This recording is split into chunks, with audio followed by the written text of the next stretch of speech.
Hello, Malangs. Today we're gonna eat jajangmyeon, black bean paste noodle. It has really great umami and sweet and salty flavor on it.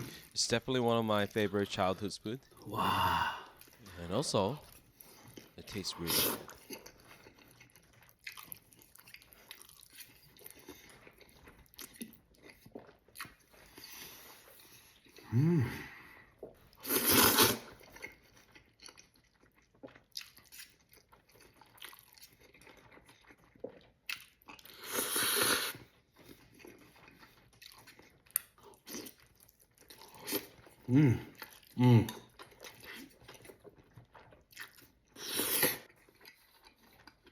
Please check my YouTube channel to learn how to make it, and don't forget subscribe and like, please.